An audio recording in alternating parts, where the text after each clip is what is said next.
Shabbat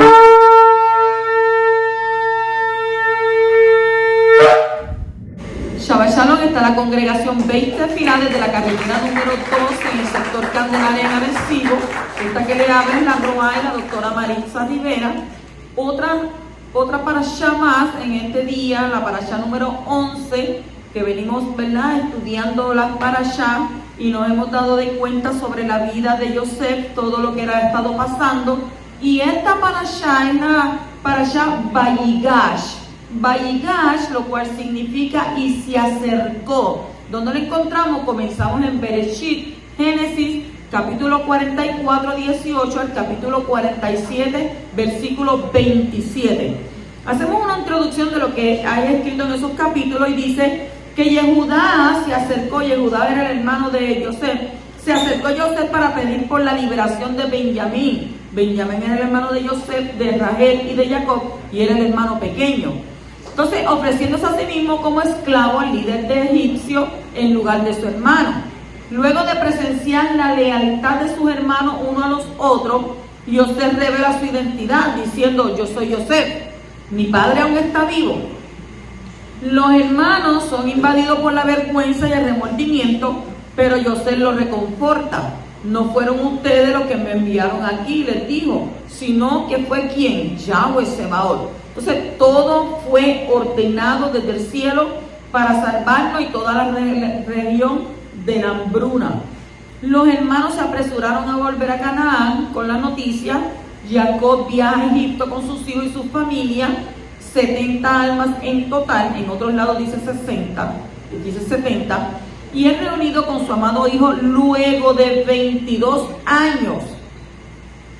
Camino a Egipto, recibe la promesa divina porque él, ¿verdad?, como él es el Dios poderoso, y ahí el poderoso se le presentó en sueño y le dijo: no temas descender a Egipto, porque allí te haré una gran nación.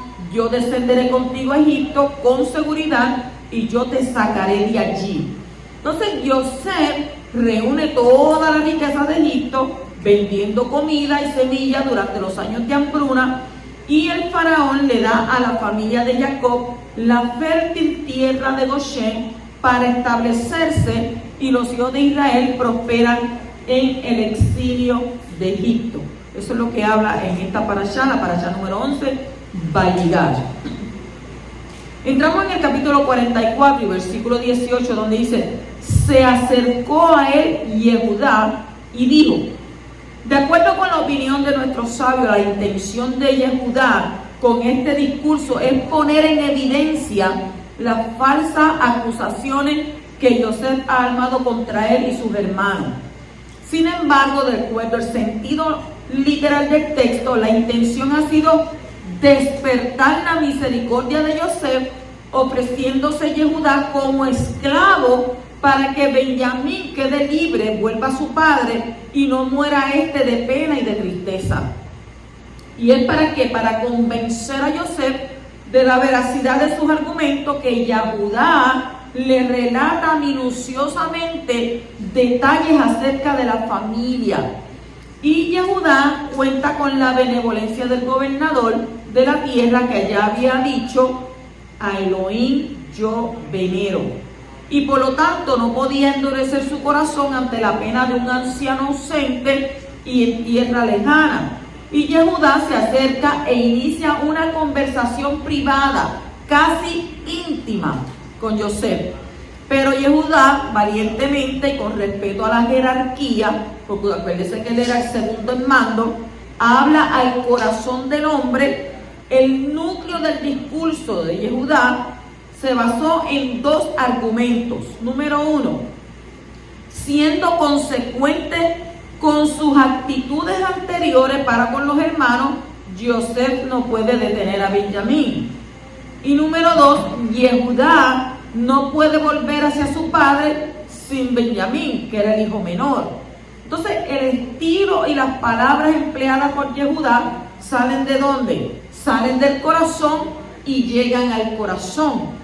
Y si bien Yehudá hace alusión a datos e información anteriores, él lo hace omitiendo algunos y suavizando otros, porque él sabía lo que había pasado.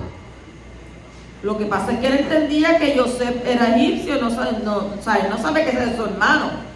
Entonces, la finalidad de Yehudá era llegar al corazón de José con el relato que le estaba diciendo. Entonces, Yehudá no podría enfrentar el sufrimiento que este episodio podía causar a su padre, porque por cuenta de ello, y aunque él metió su mano, había desaparecido José. Entonces, desde ese día, la Escritura nos dice a nosotros que él cayó en una depresión. Hoy en día le llamarían así, depresión, porque dice que vinieron sus hijas, vinieron sus hijos, trataron de alegrarle y nada lo alegró a él.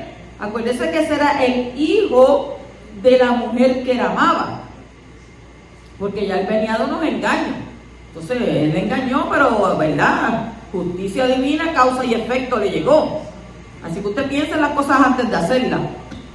Entonces, continúa en el capítulo 44, 20 al 28, dice: y respondimos a mi Señor, tenemos un padre ya anciano y un hermano pequeño, hijo de su vejez, y su hermano ha muerto.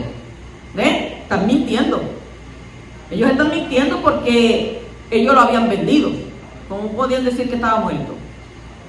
Y ahí es que se forma, ¿verdad? Se va desentrañando toda esta telaraña. Entonces, así que solo queda él de los hijos de su madre, y su padre lo ama. El uno salió de mi lado y dije: seguro que ha sido despedazado y no lo he visto desde entonces. Lo que dice el capítulo 44, 20 y 28. Resumido. Entonces, ¿cuál es la debilidad de la mentira? ¿Cuál es la debilidad de la mentira? Los hermanos de Joseph habían presentado la ropa de Joseph manchada de sangre a su padre para que aparentara, ¿verdad?, que había sido despedazado por una fiera. Pero en ese momento no dijeron claramente que Joseph había muerto. O sea, sino que dejaron que Jacob sacara su propia conclusión. Eso es el capítulo 37, versículo 32 al 33. Ellos no le dijeron nada. Entonces es lo que te dan una noticia y te dejan a ti, pues tú pensando, ¿verdad?, en tu mente, estipulando cosas que no son realidad. Entonces Jacob dijo que había sido despedazado por una fiera. Oye, se pudo haber caído, se pudo romper una pierna, se pudo romper algo. Pero ¿qué dijo él? Que había sido despedazado por esta fiera. Sin embargo, 22 años más tarde, Jacob no estaba tan seguro de que José estaba muerto, a añadir que no lo había visto desde entonces. Entonces esto nos muestra que Israel había dejado una pequeña puerta de esperanza abierta en cuanto a su hijo.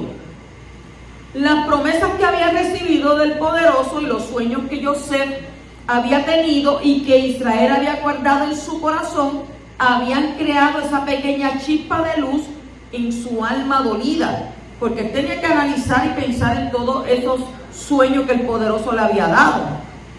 Sin embargo, los hermanos se habían acostumbrado al lenguaje de la mentira, al decir que José estaba muerto. Entonces lo mismo vemos en la reprensión de Rubén, en el capítulo 42, 22, donde dice: ahora hay que rendir cuentas por su sangre. Los hermanos sabían que José estaba vivo.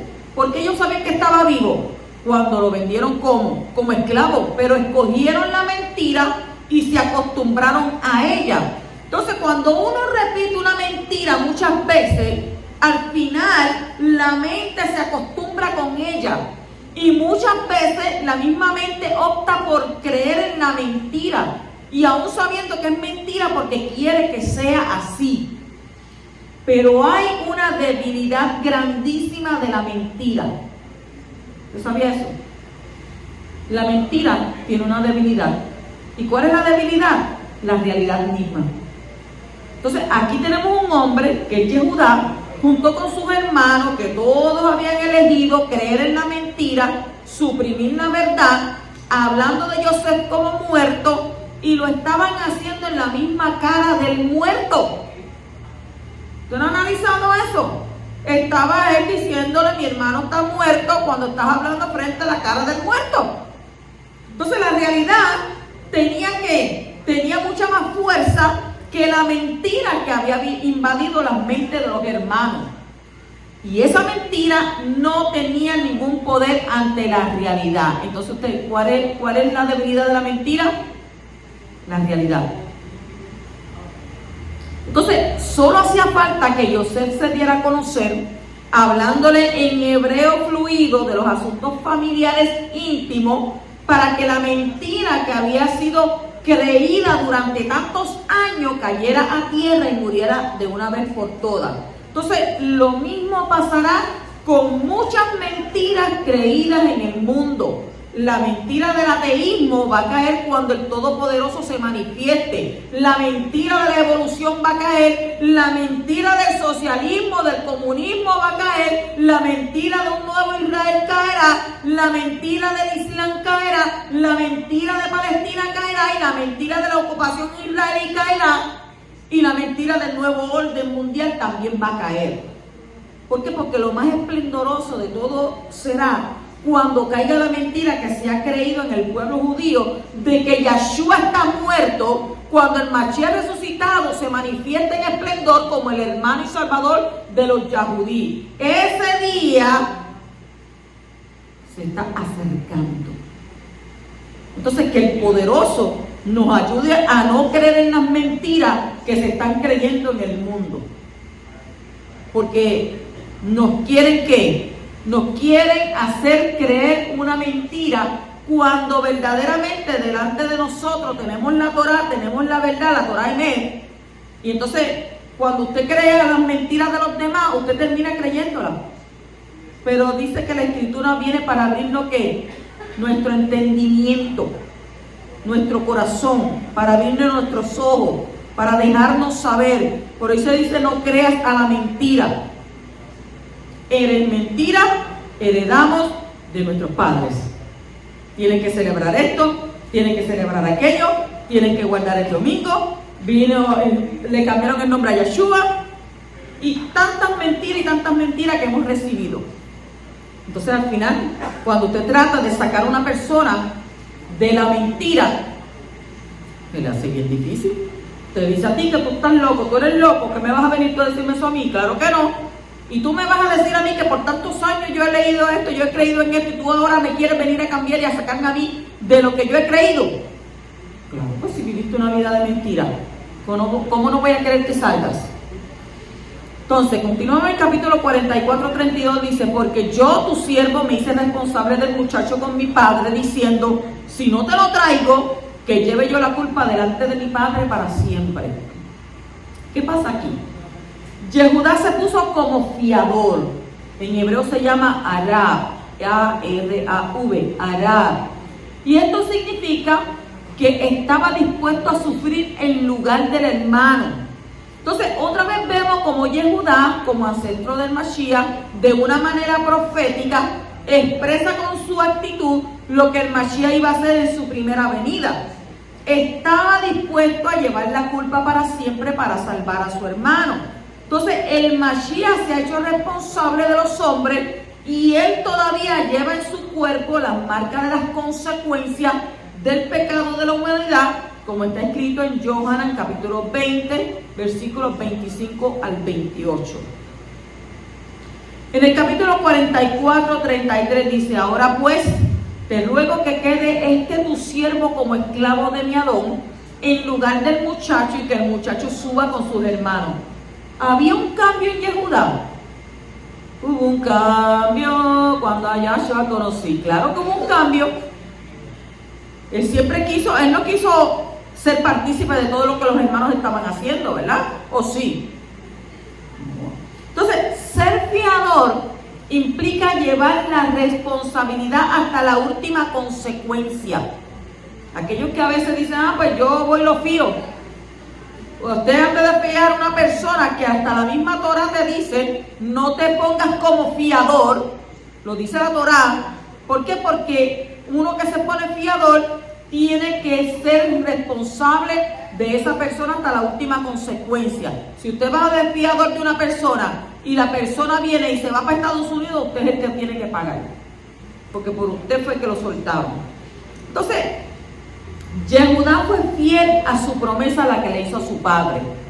Ahora entonces ha mostrado no solamente arrepentimiento, sino que está dispuesto a hacer tikkun, o sea, rectificación, por lo que hizo con su hermano Joseph. Entonces, en lugar de entregar al hijo de Rachel, que su padre amaba, se puso en su lugar. Entonces, así Joseph supo que se había arrepentido, porque todo esto fue una prueba de Joseph a sus hermanos, a ver si ellos habían cambiado o si seguían siendo igual de sinvergüenza. Entonces, si no hay una disposición de rectificar los errores cometidos y en el caso de ser posible restituir el daño, no ha habido entonces arrepentimiento en la persona. Si hay arrepentimiento verdadero, también hay un deseo de rectificación, como está escrito en Lucas 19, 8 al 9. Y Zakai, puesto en pie, dijo al Adón: he aquí, Adón, la mitad de mis bienes daré a los pobres, y si en algo he defraudado a alguno, se lo retribuiré o restituiré. ¿Por cuánto? Le dijo: cuadriplicado, 4 veces. Y Yeshua le dijo: hoy ha venido la salvación a esta casa, ya que él también es hijo de Abraham. O sea que la salvación había venido a la casa de Zakai y hubo evidencias claras del arrepentimiento de sus pecados. Y lo mismo vemos en la vida de Yehudá, que dijo: ya no volverá a defraudar ¿a quién? A su padre. Entonces ya no dejará que su hermano sea esclavo en Egipto. Imagínense si le dicen eso a Jacob: se muere, pues ya 22 años sufriendo por Joseph. Entonces lo hizo una vez, pero esta vez no, porque había arrepentimiento en su corazón. Cuando Yehudá muestre arrepentimiento por haber vendido a su hermano, el hermano se va a dar a conocer. ¿Usted está entendiendo lo que estoy diciendo? Cuando Yehudá, el pueblo yehudí, muestra arrepentimiento por haber vendido a su hermano, entonces el hermano se dará a conocer. ¿Quién es el hermano? Yeshua Mashiach. En el 45:1 dice: Joseph no pudo ya contenerse delante de todos los que estaban junto a él, y exclamó: haced salir a todos de mi lado. Y no había nadie con él cuando Joseph se dio a conocer a sus hermanos. O sea, ya se había visto el arrepentimiento en Yehudá, ya se había logrado el propósito del trato duro. Entonces, en ese momento Joseph ya no necesita tratarle más con dureza. Ahora él se da a conocer, pero no a los egipcios. Entonces, si no, ¿a quién se dio a conocer? A sus hermanos. Entonces, de la misma manera, el Mashiach no fue manifestado al mundo después de su resurrección, sino a los que antes habían caminado con él, como está escrito en el libro de Hechos, capítulo 10, versículo 40 al 41, donde dice: a este Elohim le resucitó el tercer día e hizo que se manifestara no a todo el pueblo, sino a los testigos que fueron escogidos de antemano por Elohim, es decir, a nosotros que comimos y bebimos con él después que resucitó de los muertos. La palabra hebrea traducido como conocer es hitpadah, H-I-T-V-A-D, acentuada, hitpadah, y viene de la raíz yadá. Entonces, esta palabra se usa en las escrituras también como una referencia a tener relaciones íntimas. Entonces, usted lo puede ver en Génesis, Bereshit 4:1 y 17, Primera de Reyes 1:4. Pero en Génesis, en Bereshit 45:4, Joseph le pide que se acerquen a él. Podría haber dicho solamente que se acercaran, pero la palabra Elai, porque él dijo hasta mí. Acérquense ¿a dónde? Hasta mí. La palabra Elai, que ha sido añadida, implica un acercamiento casi palpable. Entonces, la conclusión que hace Rashi de esto es que Joseph le enseñó su circuncisión. ¿O usted cree que él no tenía circuncisión? ¿Cómo los hermanos iban a conocer que verdaderamente ese era su hermano? Primeramente le habló en hebreo, pero ellos van a decir: cualquiera puede aprender hebreo y hablar hebreo. Pero había algo más importante que el pacto. ¿Y es el pacto de qué? De la circuncisión. Entonces Yosef no se dio a conocer hasta que los dos hermanos estuvieron juntos.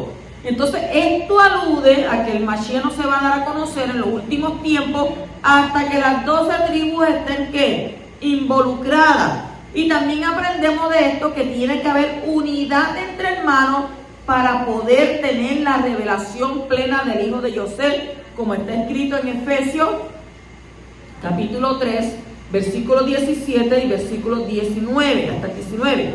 Dice, que arraigados y cimentados en amor, seáis capaces de comprender con todos los kadoshim, con todos los santos, cuál es la anchura, la longitud, la altura y la profundidad, y de conocer el amor de Mashiach que sobrepasa el conocimiento, para que seáis llenos hasta la medida de toda la plenitud de Elohim. Cuando los hermanos de Yosef no le reconocieron en su primer encuentro, sino en el segundo, asimismo el Mashiach no fue reconocido por la mayoría de los yahudí en su primera venida, pero lo será en relación con su segunda venida. Entonces, con otras palabras, ahora es el tiempo que se está dando a conocer como el que verdaderamente es. ¿Cuántos lo creen así? Y aquel Mashiach del cual está hablando las Escrituras. Entonces, cuando dice, y no había nadie con él cuando Yosef se dio a conocer a sus hermanos. ¿Por qué no había nadie? Porque había una intimidad con los hermanos. Entonces, de la misma manera, ahora el Mashiach se está dando a conocer de una manera muy íntima a los que son descendientes de las 12 tribus de Israel, y se va revelando de una manera hebrea, llamándonos de vuelta a nuestras raíces hebreas, dándonos a entender su relación con Él, no solo de manera espiritual, sino también física. Y son del mismo pueblo, y ahora es el tiempo de ser restaurados como israelita o como yahudí. Las personas que reciben este tipo de revelación, usted no ha visto que todo el mundo recibe esto. Las personas que reciben este tipo de revelación ya no son las mismas. Cuando usted recibe esta verdad, usted dice, pero ven acá donde yo estaba metido, porque yo estaba ciego.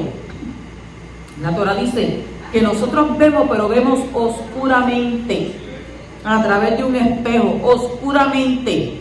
Entonces, cuando llega esta revelación, cuando llega esta divinidad a nosotros, entonces podemos ver, ¿verdad?, ese amor de Abba, porque esa es la benevolencia del poderoso, de que usted conozca esto, de que todo esto estuvo guardado y ahora es que usted se está dando de cuenta de lo que está en realidad pasando. Entonces su concepto de sí mismo cambia radicalmente, y el concepto de quién es Yeshua también cambia radicalmente. Ya no le ven en el contorno gentil, sino en el contorno ¿qué? Hebreo. Y ya no le ven en primer lugar como el Salvador de los gentiles, sino como el Salvador de Israel. Entonces fue Yehudá quien provocó la revelación de Yosef. Y de la misma manera los yahudí son los que finalmente harán que Yeshua se manifieste en esplendor, según el libro de Matitiyá, Mateo 23:39, y el libro de Hechos 3:19 al 21. Usted sabe cómo tiene que haber llorado Yosef. Dice en el capítulo 45, dice, y lloró tan fuerte que lo oyeron los egipcios, y lo oyó la casa de Faraón, se enteraron también de ello. Dice ahí en el capítulo 45:2. En el momento de revelación de quién era Yosef, dice que hubo lloro, según el versículo 14 y 15. De la misma manera, hay muchas emociones y lágrimas en aquellas personas que ahora que están recibiendo la revelación de quién es realmente Yeshua y quiénes son ellos en relación con Él. En Lucas capítulo 19, 41 al 44 dice que Yeshua lloró sobre la ciudad de Jerusalén. O sea que los habitantes de Jerusalén llorarán cuando Él se dé a conocer, mostrando sus heridas y las señales del pacto renovado, como está escrito en Zacarías capítulo 12, versículos 10 al 14, dice, y derramaré sobre la casa de David y sobre los habitantes de Jerusalén el espíritu, el ruach de gracia, de Hanán y de súplica, y me mirarán a mí, a quien han traspasado, y se lamentarán por él como quien se lamenta por un hijo único, y llorarán por él como se llora por un primogénito. Aquel día habrá gran lamentación en Jerusalén, como la lamentación de Hadad Rimón en la llanura de Megiddo. O sea, y se lamentará la tierra, cada familia por su lado, la familia de la casa de David por su lado, sus mujeres por su lado, la familia de la casa de Natán y sus mujeres por su lado, la familia de la casa de Leví y sus mujeres, la familia de los shimeitas por su lado y sus mujeres, y todas las demás familias, cada familia por su lado y sus mujeres por su lado. O sea que en los primeros versículos de la profecía de Zacarías, capítulo 12, se habla de una guerra que va a ser causada por los países árabes y apoyada por la coalición internacional. El motivo de esa guerra es ¿quién? Jerusalén. Y en estos momentos estamos viviendo el tiempo cuando Yahweh está poniendo su ciudad como una copa de vértigo para todos los pueblos de alrededor. Y entonces, ¿qué pasa? Pronto habrá una guerra. Y esta guerra será ganada por el pueblo yahudí, la ciudad será habitada de nuevo en su lugar. Y después de esa guerra dice que va a haber un derramamiento del ruach de Hanán, del espíritu de gracia y de tefilá, de oración sobre los habitantes de la ciudad, y les será revelado lo que antes no veían. ¿Qué va a ser revelado? Que ese Yeshua que fue clavado en el madero hace casi 2000 años es el Mashiach ben Yosef prometido. Y entonces dice que habrá un lamento impresionante, especialmente entre los ortodoxos, puesto que son los que hacen la separación entre hombres y mujeres en la tefilá, como indica este texto. Y en el capítulo 13 del mismo profeta podemos ver cómo este avivamiento mesiánico entre los ortodoxos en Jerusalén va a producir una purificación del pecado y la impureza. Toda religión falsa va a ser eliminada del país. Todo templo de Bahá'í en Haifa será destruido y todas las mezquitas serán demolidas, todas las iglesias católicas serán asoladas y las discotecas serán cerradas, los lugares de ocultismo desaparecerán y el espíritu inmundo será quitado del país. Sea el poderoso haciendo realidad esto. Entonces, vaya entonces a haber una restauración del culto, del servicio con sacrificios en el lugar del templo, del Mishkan. Cuando esto suceda, serán provocadas todas las naciones del mundo y se unirán de nuevo para batallar contra Jerusalén, según está escrito en Zacarías, capítulo 14, versículo 1 al 5, donde dice: he aquí viene el día de Yahweh, cuando serán repartidos tus despojos en medio de ti, y yo reuniré a todas las naciones en batalla contra Jerusalén, y será tomada la ciudad, serán saqueadas las casas, violadas las mujeres, la mitad de la ciudad será desterrada, pero el resto del pueblo no será cortado de la ciudad. Entonces saldrá Yahweh y peleará contra aquellas naciones como cuando él peleó el día de la batalla. Sus pies se posarán aquel día en el monte de los olivos, que está frente a Jerusalén, al oriente, y el monte de los olivos dice que se hendirá por el medio, de oriente a occidente. ¿Por qué? Y va a ser que, formando un enorme valle, y una mitad del monte se apartará hacia el norte y la otra mitad hacia el sur, y huiréis al valle de mis montes, porque el valle de los montes llegará hasta Atzel. Huiréis tal como huiste a causa del terremoto de los días de Uzziá, rey de Yehudá, y vendrá Yahweh mi Elohim y con él todos los escogidos. O sea que esta será la última guerra antes de la venida del Mashiach ben David. Y en esta guerra el ejército del Estado de Israel será quebrado y la Kadosh ciudad será tomada, como está escrito en el libro de Daniel, capítulo 9, versículos 26-27. Oiga lo que el Espíritu nos dice. Dice: hasta el fin habrá guerra. Las desolaciones están determinadas. Y él hará un pacto firme con muchos por una semana. Semana es de años. Pero la mitad de la semana pondrá fin al sacrificio y a la ofrenda de cereal. Sobre el ala de abominaciones vendrá el desolador hasta que una destrucción completa, la que está decretada, oiga como dice, la que está decretada, sea derramada sobre el desolador. También en Daniel, capítulo 12, versículos 6 al 7, también está escrito: y uno de ellos dijo al hombre vestido de lino que estaba sobre las aguas del río: ¿para cuándo será el fin de estas maravillas? Y oí al hombre de vestido de lino que estaba sobre las aguas del río, que levantando su mano derecha y su mano izquierda al Shammai, al cielo, juró por aquel que vive para siempre, que será por un tiempo, tiempos y la mitad de un tiempo. Y cuando se termine la destrucción del poder del pueblo Kadosh, se cumplirán todas estas cosas. Así que en esta guerra se va a terminar la destrucción del ejército del pueblo judío. Esto va a producir un clamor grande en los habitantes de Jerusalén.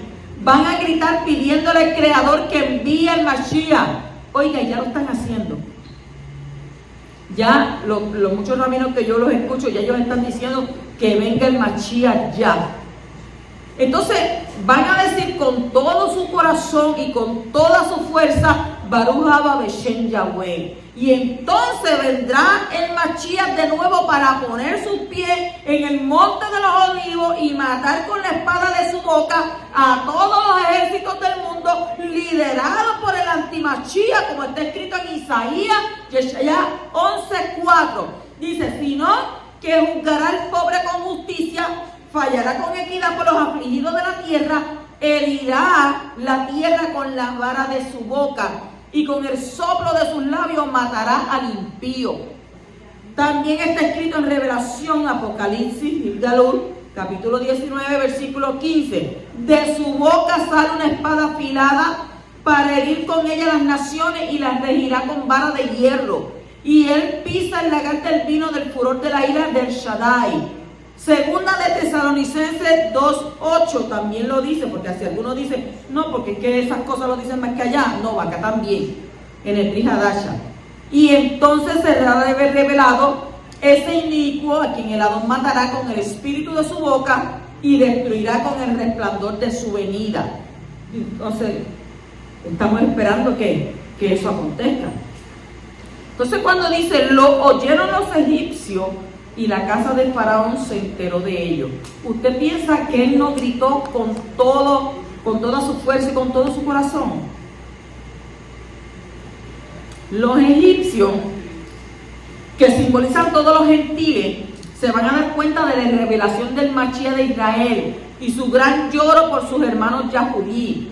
La casa del faraón hace referencia a los gobiernos de la tierra en los últimos tiempos, que serán informados cuando el hijo de Yosef se haya dado a conocer a sus hermanos israelitas. Mire todo lo que está a punto de acontecer. Capítulo 45:3 dice: Yosef dijo a sus hermanos: yo soy Yosef, ¿vive todavía mi padre? Pero sus hermanos no podían contestarle porque estaban atónitos delante de él. Imagínese usted, lo vendieron porque le tenían envidia. Pero lo que no saben los hermanos, que esa envidia que había en ellos, esa molestia de que cada vez que él decía: no, que tuvo un sueño, que vi postrado, que esto, que... No, eso era porque el poderoso lo estaba permitiendo. Todo lo que pasa es porque el Creador lo permite. Entonces, ahora Yosef les habló a ellos en hebreo, presentándose con su nombre hebreo. No dijo: yo soy Sanaf Baniach. De la misma manera, cuando el hijo de Yosef se presentó al rabino Shaul ben Gamliel en Hechos 9:5, no dijo: yo soy Jesucristo, sino que dijo: yo soy Yeshua. O sea, su nombre no es Jesús, sino Yeshua. Y cuando él habla con sus hermanos Yahudí, les habla en hebreo, como está escrito en Hechos capítulo 26:14. Y después de que todos caímos al suelo, oí una voz que me decía en el idioma español, en el idioma griego, en el idioma romano, en el idioma hebreo. dice la Torá, Shaul, Shaul, ¿por qué me persigue? Dura cosa te es dar cosas contra el aguijón. O sea, que va a venir en qué, hablarnos en español, hablarnos en hebreo. Capítulo 45:4 dice, Yosef dijo a sus hermanos, acercaos ahora a mí, y ellos se acercaron, y él dijo, yo soy vuestro hermano Yosef, a quien vosotros vendisteis a Egipto. ¿Cómo usted cree que ellos, la cara que ellos pusieron? De esto aprendemos que en los últimos tiempos el pueblo de Israel se acercará cada vez más a Yahshua. Acercaos a mí y él se acercará a nosotros. En el capítulo 45:5, ahora pues no os entristezcáis y no os pese el haberme vendido aquí, para preservar vidas me envió Yahweh delante de vosotros, le dijo Yosef a sus hermanos Yehuda. ¿Quién entiende los propósitos que están más allá de lo inmediato? A pesar de haber vendido a Yosef con envidia y odio, algo positivo salió de todo esto. El Todopoderoso utilizó la maldad de los hermanos para cumplir sus propósitos. Mire cómo es Abba. Y el conocimiento del Creador es que es infinito y Él sabe todas las cosas que van a pasar y puede aprovecharse de las decisiones que toman los hombres, aunque sean malas. ¿Para qué? Para que su plan de redención se lleve a cabo. Acuérdense que la Torá dice que el hombre propone, pero Yahweh dispone. Entonces esto lo había entendido Yosef y optó por fijarse en el Todopoderoso y su grandeza y sus planes, en lugar de fijarse en la maldad de los hombres. Porque imagínense que él hubiera vivido con ese odio, ese rencor, esa ira, estuviese envenenado. Su corazón hubiese estado envenenado. Entonces, él ahora, ¿qué hace? Anima a sus hermanos a hacer lo mismo. Y es más fácil perdonar a los demás que perdonarse a sí mismo. Porque la gente, sí, yo te perdono, pero no olvido. Entonces, dice de los dientes para afuera, yo te perdono, pero vives toda tu vida, ¿qué? Amargado, porque dice, no, yo lo perdoné, pero yo no me olvido del daño que me hizo. Entonces, cuando usted puede recordar el daño que le hizo, pero no le duele, eso quiere decir que usted perdonó. Entonces, los hermanos habían estado sintiendo el remordimiento de sus conciencias durante muchos años. Y ahora, cuando estaban delante de Yosef, ¿qué sintieron ellos? Tenían muchísima vergüenza, tenían culpabilidad. Y ahí es que Yosef les ayuda a aliviar esa carga, señalando hacia los propósitos divinos de lo que había pasado y no lo hizo en parte negativa. Entonces, Yosef ayudó a sus hermanos a hacer lo mismo que él mismo había aprendido en la escuela del sufrimiento. ¿A qué? A levantar su mirada y ver más allá de lo inmediato, y así no solo que les salvó del hambre, sino también que les ayudó a salvar sus almas de la destrucción eterna. ¿Por medio de qué? Por medio del perdón de sus pecados. Entonces, tú eres discípulo del Mashiach. No te lamentes ni por los errores de los demás, ni por los errores de ti mismo. Perdona a los demás, perdónate a ti mismo, levanta tus ojos, busca los propósitos divinos de lo que está pasando. No hay nada demasiado negativo que pueda pasar en esta vida que el Creador no pueda cambiar para algo positivo si nos arrepentimos de lo malo que hemos hecho. Entonces, deja que Él tome el control, que Él haga de tu vida lo que Él quiere, y así tú también vas a poder ser un canal de salvación para muchas personas. Entonces, la vida de Yosef es un reflejo que profético de la vida del Mashiach, hijo de Yosef. Él tenía que morir para salvar muchas almas de la muerte eterna. Entonces, deja de pensar de una vez que los Yahudí mataron al Mashiach, porque eso es lo que el pueblo cristiano piensa, que los Yahudí, los judíos, mataron al Mashiach. Entonces, eso fue parte del propósito divino para la salvación del mundo. Y gracias a su muerte y su resurrección, hay resurrección para todos los que confían en el poderoso. Así que Abba nos debe dar esa Hanan, esa gracia, para poder elevar nuestra mirada y ver las cosas en una perspectiva más amplia, diferente de como antes lo veíamos. En el capítulo 45:8 dice: ahora pues, no fuiste vosotros los que me enviasteis aquí, sino Elohim, y él me ha puesto por padre de Faraón, y adón de toda su casa, y gobernador sobre toda la tierra de Egipto. Vamos a entender esto. ¿Qué significa ser padre? Pues no, pues mi papá se unió con mi mamá y pues me tuvo a mí y por eso él se hizo padre. Joseph dice que Elohim le había puesto como padre para el faraón. Entonces, ¿cómo es posible que uno pueda ser padre de alguien que no ha engendrado?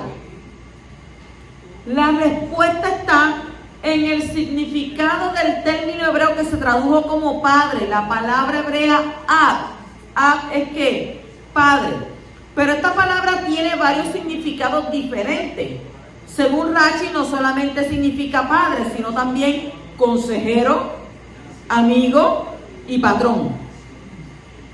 Entonces, en cuanto a la relación que Joseph tenía con el faraón, podemos decir que el título Ab no significa que Joseph fuera el origen del faraón o que tuviera un puesto mayor que el del faraón. Eso sería absurdo, puesto que fue el faraón que le dio ¿qué? Le dio ese puesto. Y por eso siempre quedó como mayor que él. O sea, el que instala una persona en un puesto de autoridad siempre es mayor. Y después de haberlo instalado en su puesto, sigue siendo mayor en autoridad y responsabilidad. El delegado tendrá que rendir cuentas de su administración al que le instaló. Así que José fue puesto como el consejero íntimo del rey de Egipto. Y así hay que entender el título de Ab, el título de padre en este relato. Y algo similar pasó ¿con quién? Con el Mashiach ben Yosef. Él recibió del poderoso el cargo de ser Ab, pero en relación ¿a qué? A la creación, sin ser superior o igual al creador, que es uno solo. La comparación con Joseph nos puede dar una explicación satisfactoria de uno de los 8 nombres dados al Mashiach en la profecía de Isaías, capítulo 9, versículo 6, donde está escrito: porque un niño nos ha nacido, un hijo nos fue dado, y la soberanía reposará sobre sus hombros, y se llamará su nombre admirable, consejero, fuerte, héroe, padre, ve, ahí está la palabra Ab, eterno, príncipe de paz, de Shalom. ¿Sabes? Entonces, basándonos en lo que pasó con Joseph, la figura profética del Mashiach, podemos llegar entonces a la conclusión de que cuando el Mashiach es llamado padre, no implica que él sea Yahweh, o que le iguale, o que tenga la misma posición, o que lo supere. O sea, ninguno puede igualarse al Creador, ni en el cielo, ni en la tierra, como está escrito en Primera de Reyes, capítulo 8, 23, y Segunda de Crónicas 6, 14. Dice: Elohim de Israel, no hay Elohim como tú, ni arriba en los Shamayim, ni abajo en la tierra. Y en 1 de Corintios 8:6 también encontramos en el título Padre el significado de originador de todo, como está escrito: no obstante, para nosotros hay un solo Elohim, el Padre, de quien son todas las cosas, y nosotros somos para Él, y un Adón, ¿ve cómo le añade? Y un Adón que es Yahshua HaMashiach, por medio de quien es todo y por medio de quien nosotros existimos. Entonces, según este texto, es obvio que Yahshua, el Mashiach, no es Elohim, no es Yahweh, y está excluido del cargo del Padre en el sentido de originador. O sea que el Abba es el originador, el Padre de todas las cosas, y todo lo que hay fuera de él ha sido creado por él, incluido el Mashiach. Solo Elohim es el Padre, y solo el Padre es Elohim. Entonces, ¿de dónde está excluido el Mashiach? Y Yahshua el Mashiach es el medio que el Padre utilizó para crear todas las cosas. El Mashiach existía en la mente del Padre antes de la creación, y fue el propósito de la creación y el modelo que el Todopoderoso utilizó para crear todo. ¿Cuántos están claros en eso? Sin embargo, según el mensaje profético mesiánico que hay en el relato de Yosef, vemos que después de la resurrección el Mashiach fue puesto como padre, en el sentido de amigo íntimo del Padre que es celestial, y como el patrón de qué, de la casa del Padre celestial, y como gobernador de toda la creación. Aunque Yosef se parecía al faraón, según el capítulo 44, 18, no era el faraón. Y aunque Yeshua se parezca al Padre celestial, según Yohanan 14, 9, no es el Padre, porque las Escrituras dice el Padre del Adón Yeshua el Mashiach. Entonces, como Yosef fue puesto como el segundo después del faraón, pero no como el faraón, así Yeshua fue elevado después de su resurrección para ser el segundo después del gran rey celestial, pero no es el gran rey celestial. Que ese es el error que está cometiéndose hoy en día, porque toda honra se la están dando a Yeshua, y no es así, porque dice la Escritura que tenemos que adorar al Padre, pero que no nos olvidemos de honrar también a su Hijo, a Yeshua HaMashiach.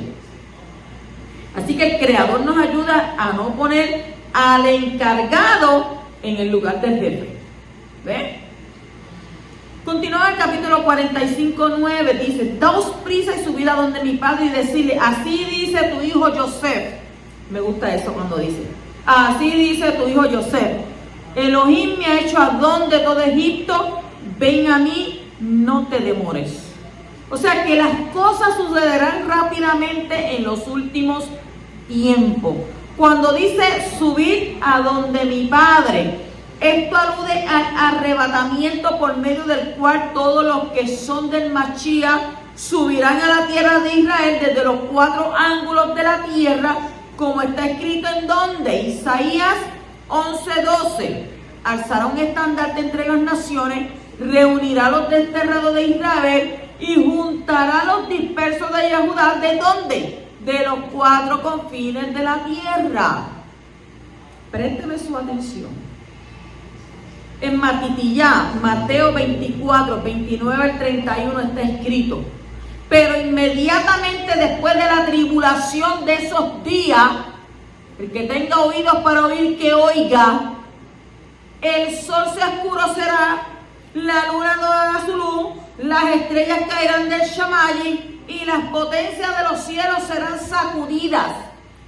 Y ahí dice: entonces aparecerá en el cielo la señal del Hijo del Hombre, y entonces todas las tribus de la tierra harán duelo y verán al Hijo del Hombre que viene sobre las nubes del cielo con poder y gran esplendor. Y él enviará sus ángeles con un gran shofar y reunirá a sus escogidos de los 4 vientos, desde un extremo de los cielos hasta el otro. Entonces, ¿qué nos enseña este texto? Que el arrebatamiento vendrá después de la gran tribulación, no antes. Después de la gran tribulación, como en los tiempos de Eliyahu, que hubo sequía durante 3 años y medio, parece ser que el tiempo de gran tribulación va a durar 3 años y medio, que sería la última parte de las 70 semanas de Daniel. Entonces, durante ese tiempo, la persecución sobre los fieles va a ser peor que antes, según Daniel capítulo 9 y versículo 27. Cuando nos vamos al Brit Hadashah, en el libro de Matitiyá, en el libro de Mateo capítulo 24, hay varios tiempos en los eventos finales que deben ser considerados. Número 1, el principio de dolores de parto. Matitiyá 24, 5 al 8. Número 2, dolores de parto. ¿Ven? El principio no es lo mismo que el dolor. Ahí él dice los dolores de parto, que es en Matitiyá 24, 9 al 14. Número 3, la gran tribulación. Matitiyá, Mateo 24, 15 al 28. Y número 4, la venida del Hijo del Hombre y la ira de Elohim. Mateo 24, 29, 3. Sigue ahí. Entonces, no es lo mismo la gran tribulación que la ira de Yahweh. La gran tribulación será para Jacob, según Jeremías 37, donde está escrito: ay, porque grande es aquel día, no hay otro semejante a él, es tiempo de angustia para Jacob, mas de ella será librado. O sea, la gran tribulación será para los que guardan los mandamientos de Elohim y tienen el testimonio de Yeshua, según Revelación, Apocalipsis, capítulo 12 y versículo 17, donde está escrito: entonces el dragón se enfureció contra la mujer. ¿Quién es la mujer? Contra Israel, contra Jacob. Y salió para hacer guerra contra el resto de la descendencia de ella. ¿Los que qué? Los que no hacían nada. Dice ahí, los que guardan los mandamientos de Elohim y tienen el testimonio de Yeshua.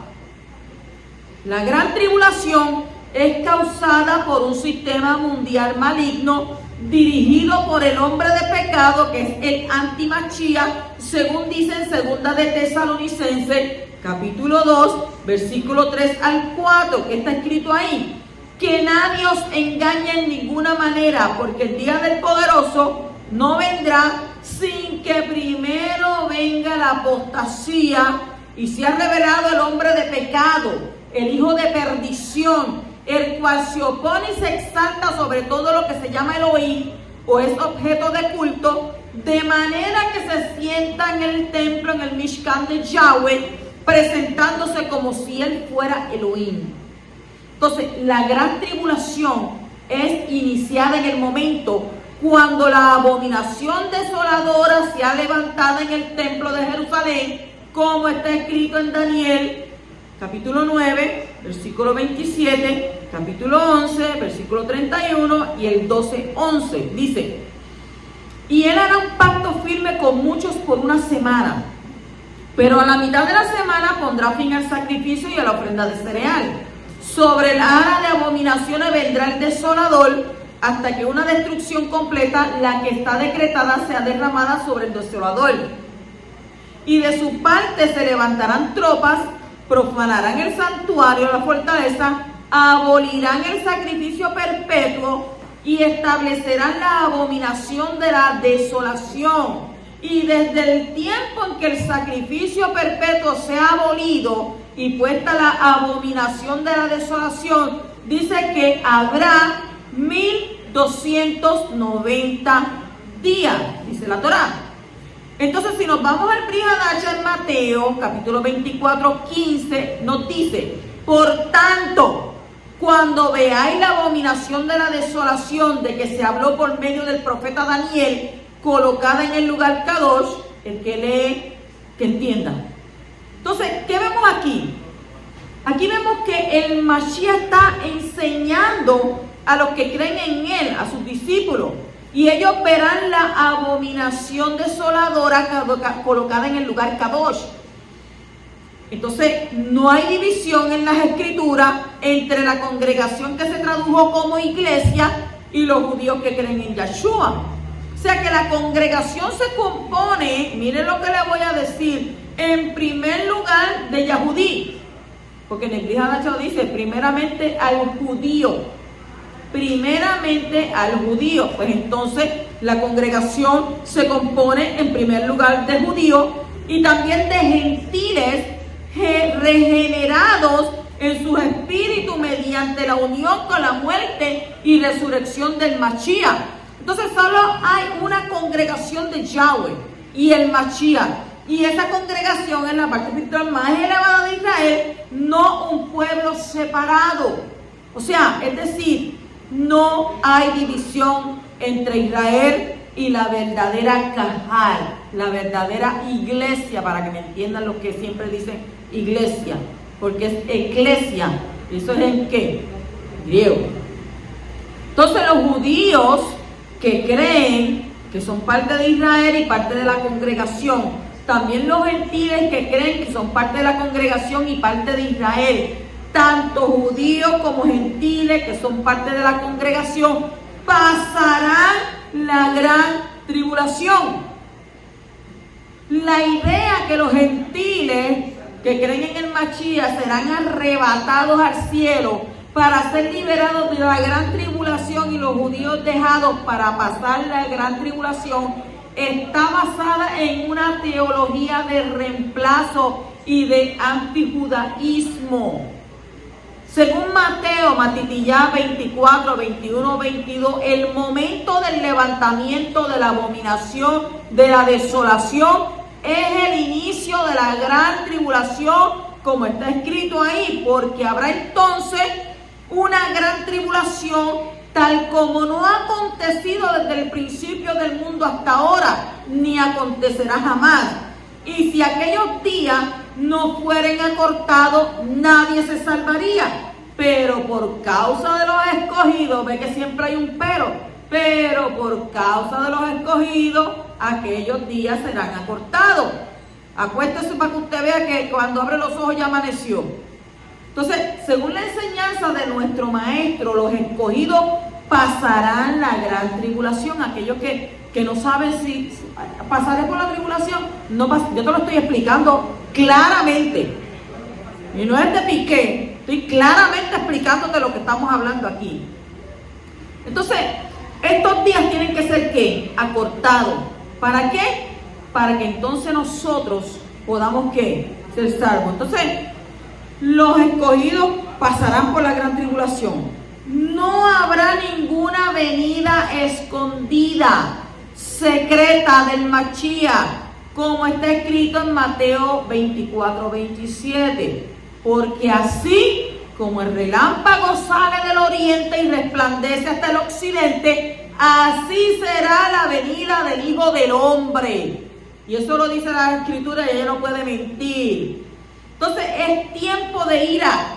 El tiempo de ira es causado ¿por quién? Por el poderoso. Es el tiempo de la ira de Elohim. La ira es el castigo que vendrá sobre los que no creyeron en el mensaje de salvación y se rebelaron contra la Torá del poderoso y su Mashiach, como está escrito en 2 de Tesalonicenses capítulo 2, 11 al 13. Por esto Yahweh les enviará un poder engañoso para que crean en la mentira, a fin de que sean juzgados todos los que no creyeron en la verdad, sino que se complacieron en la iniquidad. Pero nosotros siempre tenemos que dar toda gracias a Elohim por vosotros, hermanos amados, por el Adón, porque Yahweh os ha escogido desde el principio para salvación mediante la Kedushá, santificación por el Ruach, por el Espíritu, y la Emuná, la fe en ¿qué? En la verdad. Y en 2 de Tesalonicenses 1, 6 al 10 también dice, porque después de todo es justo delante de Elohim retribuir con aflicción a los que os afligen y daros alivio a vosotros que sois afligidos y también a nosotros, cuando el Adón Yahshua sea revelado desde el Shamayim con sus poderosos ángeles en llama de fuego, dando retribución a los que no conocen a Elohim y a los que no obedecen el Evangelio o las buenas nuevas de salvación, o Besorá. Se lo estoy diciendo de 3 maneras diferentes para que lo entienda. ¿De quién? De nuestro Adón Yahshua. Entonces dice, estos sufrirán el castigo de eterna destrucción, excluidos de la presencia del Adón y del resplandor de su poder, cuando Él venga para ser exaltado en sus escogidos en aquel día y para ser admirado entre todos los que han creído, porque nuestro testimonio ha sido por vosotros, dice ahí la Escritura. Entonces, los justos pasarán la gran tribulación, pero no padecerán la ira de Elohim, según dice 1 de Tesalonicenses 1:10, donde está escrito, y esperar de los Shamayim a su Hijo, al cual resucitó de entre los muertos, es decir, a Yahshua, quien nos libra de la ira venidera. Él nos va a librar de la ira venidera. También en Romanos 5:9 dice, entonces mucho más, habiendo sido ahora justificados por su sangre, seremos salvos de la ira por medio de Él. Lo estoy llevando a través de los textos de que Él nos va a librar de la ira. Pasamos por la tribulación, pero Yahshua nos va a librar de la ira. En Primera de Tesalonicenses, capítulo 4, versículos 15 al 17, también nos dice: por lo cual os decimos esto por la palabra del Adón, que nosotros, los que estemos vivos y que permanezcamos hasta la venida del Adón, no precederemos a los que durmieron, pues el Adón mismo descenderá del Shammai con voz de mando, con voz de arcángel y con la trompeta de Yahweh, y los muertos en el Mashiach se levantarán primero. Entonces, dice la palabra, nosotros los que estemos vivos y que permanezcamos, ustedes permanezcamos, seremos arrebatados juntamente con ellos en las nubes al encuentro del Adón en el aire, y así estaremos con el Adón siempre. O sea que cuando el Mashiach viene a la tierra para ejecutar la ira del poderoso, estarán los escogidos con él, como está escrito en Revelación capítulo 19, versículo 11 al 15. Vamos allá. Y vi el cielo abierto, y he aquí un caballo blanco, y el que lo montaba se llamaba Fiel y Verdadero, y con justicia juzga y hace la guerra. Sus ojos son una llama de fuego, y sobre su cabeza hay muchas diademas, y tiene un nombre escrito que nadie conoce sino él. Y está vestido de un manto empapado en sangre, y su nombre es el Verbo de Elohim. Y los ejércitos que están en los cielos, vestidos de lino fino, blanco y limpio, le seguían sobre caballos blancos. O sea, de su boca, dice, sale una espada afilada para herir con ella, ¿quién? A las naciones, y las regirá con vara de hierro, y él pisa el lagar del vino del furor de la ira del Shaddai. Entonces, en este texto se habla de los ejércitos en plural, y está compuesto por Malak, y según mi entendimiento, de hombres que han sido transformados en inmortales por medio del poder de la resurrección. Según Zacarías 14:5, Judas, versículo 14 y 15, porque usted sabe que Judas tiene más que un solo capítulo. Primera de Tesalonicenses capítulo 3:13, Segunda de Tesalonicenses 1:7. En unos versículos anteriores al texto citado, en Revelación capítulo 19:8 está escrito: y a ella, ¿y quién es ella? La novia. Le fue concedido vestirse de lino fino, resplandeciente y limpio, porque las acciones justas de los Kadoshim son el lino fino. Y en Revelación 2, 26, 27 nos dice: y al vencedor, o es al perdedor, al vencedor, al que guarda mis obras hasta el fin, le daré autoridad sobre las naciones, las regirá con vara de hierro, como los vasos del alfarero son hechos pedazos, como yo también he recibido autoridad de mi Padre. Así que parece ser que también los hombres estarán entre los ejércitos celestiales, junto con el Mashiach y los Malak, que van a hacer guerra contra los ejércitos de la coalición multinacional en la última guerra contra Jerusalén, antes de la venida del Mashiach. ¿Cuántos dicen amén? Continuamos en capítulo 45, 27, y dice: pero cuando ellos le contaron todas las cosas que José le había dicho, y cuando vio las carretas que José había enviado para llevarlo el ruach de su padre, Jacob revivió. Usted sabe que después de 22 años, pensando en su cabecita, que a su hijo lo habían despedazado, porque los hijos no le dijeron: mira, él se murió, mira, lo vimos muerto. No, él pensó que fue que lo despedazaron. Entonces, ¿quién es capaz de no ser afectado por las circunstancias? El espíritu de nuestro padre Jacob había estado muy quieto. ¿Cuánto tiempo? 22 años. Durante ese periodo, la Torá le nombra Israel en algunos momentos.